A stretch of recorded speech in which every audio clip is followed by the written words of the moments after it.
What's cooking good looking? It's Bear with BearIndependent.com. Coming to you from the back porch of the El Oso Independiente Militant Farmer Homestead.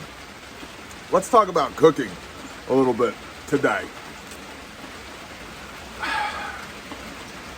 One of the, I'd say, intermediate level concerns with preparedness is how do we cook for any extended period of time?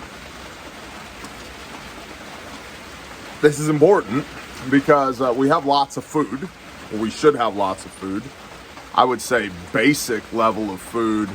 If you're brand new to prepping, get your pantry up to 3 months. Intermediate, 6 to 12 months. Advanced, more than 12 months. And then agriculture, so that you can make more food. This would be gardens and livestock. Even if you live, in the middle of town, in some suburban neighborhood somewhere, you can grow food. I've done it quite a bit when we lived in North Texas. Before we came out here to God's country, the Pacific Northwestern corner of eastern Oklahoma. Yes, welcome to monsoon season, which is in part why we're talking about food. So you can grow food, and you should grow food no matter where you are. Even if you are in an apartment, get you a 5-gallon bucket, fill it with potting soil, plant 1 tomato plant, 1 pepper plant, and some cilantro, and make the best damn salsa you've ever had from the patio at your apartment, okay? But when we get into kind of intermediate preparedness concerns, cooking should be one of those things. Because if we have food, we're going to need to prepare food. Now, a way to go, and a way that I'm employing right now, is propane. I got a propane grill right here with some beef bacon down on it. Yes, beef bacon. It's delicious. Contact your local butcher. And I'm going to be throwing some ground beef hamburger patties on here when I get done. Seasoned with some fine sea salt from the Parakeet of Salt right here. Parakeet Suijorie from the Saltery. Bless you, bro. You're awesome. So I got a propane grill. Awesome. And I got a big 2-burner propane stove over here with a big stock pot and a cast iron Dutch oven on it. Awesome. And that's certainly a way to go. Propane's kind of the dirty little secret of off-grid living. Not that we're off-grid. I mean, here's lights strung up right behind me, and no, they're not solar.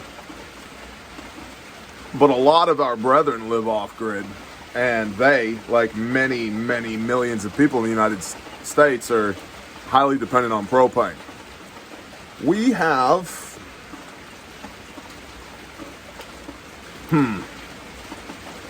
maybe 12.5 propane bottles within our little bear camp here. And it's a pretty regular thing. And we're on grid, right? I have an electric stove, for example.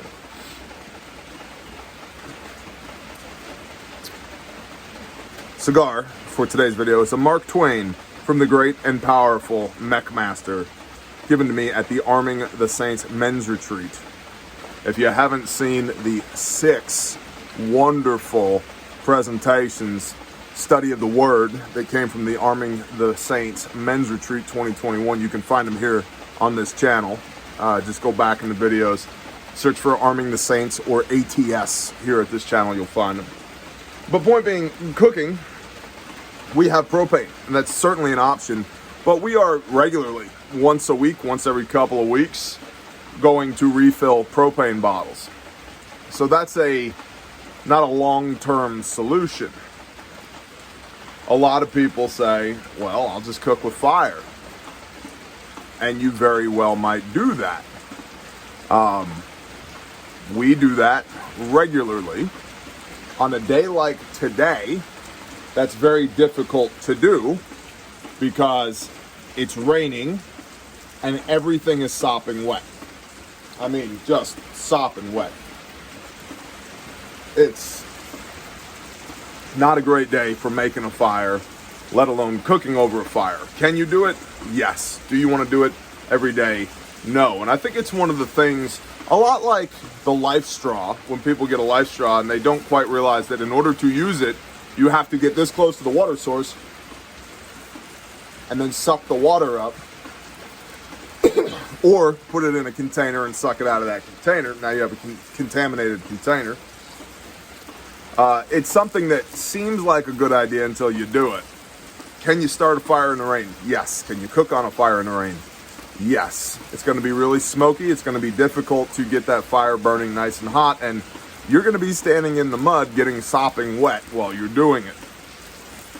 So, ergo, cooking with fire, another option is over there. That way, we have our gazebo, the rustic gazebo. And if you've been following along on Patreon, I've been showing you guys the iterations on that, from timber framing with the chainsaw and pine logs up to now it's got a full roof on it. And I've actually got electrical and water run over there, but it's not hooked up yet. We'll cover that at a later time, because I do want to have on-grid cooking capabilities over there, including running water and electricity. Now, the running water and electricity that are over there will be tied into our off-grid resources here as well, meaning that our IBC totes, some of which are right here, for rainwater collection, we're going to have a pressurized system all around the property that feeds my water spigots, that feeds our outhouse and bathhouse here, that feeds my house, that feeds the barn, that feeds the rustic gazebo, and that will feed the cabin that we're building back there in the cove. So distributed solar power and distributed rainwater collection, pressurized rainwater collection. Whole series of videos coming on that in springtime on Patreon. But also at the gazebo, there's a large 5.5 foot diameter fire ring down there. And there's a strategic hole cut in the roof to allow smoke to go up through the roof of the gazebo. It's double roof. So there's a gap in the roof like this, and then there's another roof over the top of it like this, so smoke can flow up through the gap and then out. That was done intentionally. So we have a fireplace down there that we can cook whatever we want to on. We've cooked many a whole sheep down there, and it's been wonderful. You could wrap potatoes. Here's a bunch of potatoes right there. You can wrap potatoes in tin foil, throw them in the coals, onions, whole onions. Oh, it's delicious. Cast iron, Dutch ovens and skillets, whatever you got, a big griddle or a grill over the top of the coals in the fire pit, good to go. And so we have that capability down there. We also have muchos firewoodos stored down there under the cover of the gazebo as well, to mitigate wetness from the rain on a day like today, so that we have dry firewood to cook with down there if needed. We also have another propane 2-burner stove down there, as well as a charcoal grill down there. And an interesting thing about charcoal grills is that most of them, you can also cook with hardwood in them. And so if you have coals in your fire pit, you can take a shovel, scoop those coals out, throw them in your charcoal grill, lay your grill over it, and cook on that. So we have that capability down there. The point is that it's a covered area that's dry that we can cook in down there. We're also going to add spring, summerish. I want to build a cob oven down there, like the Townsends have done. Cool channel, the Townsends. And then also Following Yeshua, Brother Chris at Following Yeshua. Good channel, check him out if you haven't thus far. I mean, talk about living off grid and doing the things. They are doing it. He and the sisters have built an outdoor oven as well, and I've been tracking on their progress on that, and I think that's very cool. And so we would like to have an outdoor oven capability as well, so that, you know, we can make bread, bake a turkey, you know, whatever. So that's an option. Is it the best option? Maybe, maybe not, depending on where you live. But on a day like today, it's much nicer to be standing underneath the cover of this lovely tin roof and be collecting that rainwater, not cursing it while you're trying to cook some food. I would also recommend, kind of anecdotally, that a lot of your survival meals, your preparedness meals, be the type of meals that are more heat and eat than prepare a 3-course meal type of thing. You know, a lot of our food storage is boil water, dump pasta in water, or boil water, dump hot water into the Mylar bag for your freeze-dried foods or whatever, right? So heat water, that's a lot easier to do than sear for 3 minutes aside on high heat and then transfer to an oven at 375 degrees for 40 minutes and then hold for 1 hour until the roast comes up to temperature, slice on the bias and serve with poached asparagus in a lovely cream sauce. Yeah, that sounds awesome, but I'm not trying to do that over a fire on a day like today, right? So, things to think about. Chili, for example. Open cans, dump in pot, heat up. Easy to go. So meals like that, I would encourage you when it comes to cooking from a preparedness aspect, think about things like boiling water and or heating up things that came out of cans or jars or bottles. That's good to go. That's easy. And then if you couple that with like some boiled rice and beans, steamed rice and beans, good to go. Good to go, you know. A very simple thing, you can get like a Campbell's chunky soup, heat it up and spoon that over the top of a bowl full of rice. On a day like today, where it's cold and rainy, yeah man, that's a 5-star meal. So, other options for cooking outside, rocket stoves, yeah, you're getting back to fire at that point, but that's potentially an option, or cooking post SHTF. Solar oven. We have a solar oven. Thank you, Mark Chase, for the solar oven. And on a day like today, said solar oven's not going to work so great because it's cold and it's not sunny and it's raining. But on sunny days, you can definitely use a solar oven to prepare some meals. So think about how are you going to cook for any length of time.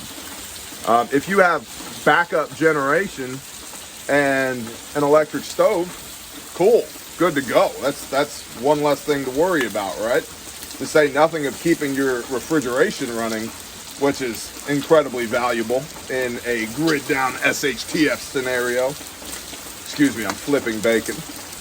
Priorities, man, priorities.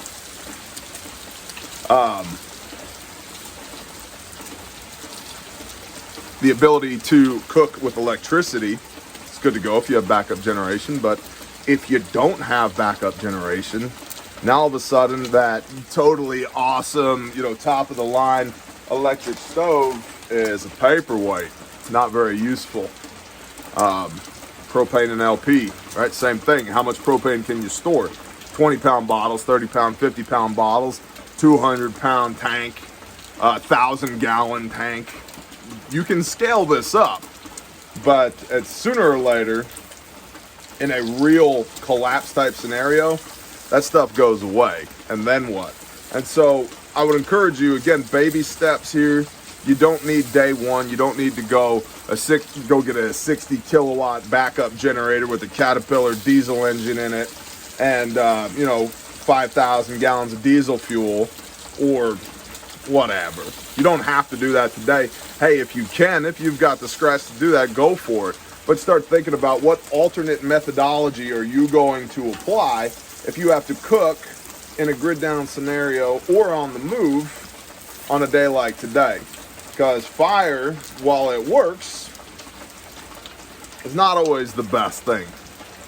And I would also recommend, and we'll end with this, when you're bugging out, you're putting together your bug out bag, I wouldn't necessarily include things that require preparation for bug out food.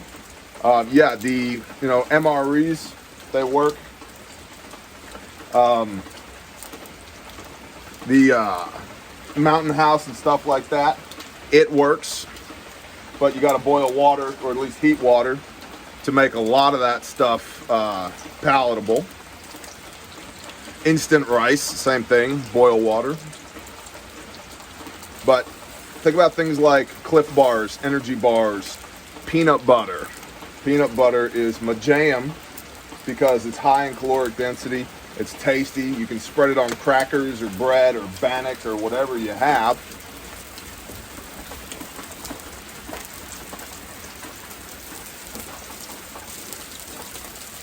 And it requires no preparation. So that's a really good thing when you're on the move, because remember, when we're bugging out, we're not trying to build a Shangri-La in the wilderness with our bushcraft knife and our compact bow saw. No, we're trying to get from where it's bad to where it's less bad or good. And so for your bug out rations, definitely think about things that require no or very minimal preparation so that you can actually make use of those resources while you're moving about the battle space. So that's it. Just wanted to put a bug in your ear, tell you a little bit about how we intend to do cooking for large groups without necessarily using our on-grid capabilities. And we do it regularly as well. So come up with a couple of solutions, a couple of ideas about how you're going to do this, and then do them. Just do them. Just practice it, because the time to fail is now, while there's some forgiveness in the system, than when it really matters and you got people looking at you hungry as hell, getting mad, going, come on, man, just feed me. And you're like, I'd love to, but it's pouring rain. Haven't you noticed? Exactly. Bless y'all. Shalom.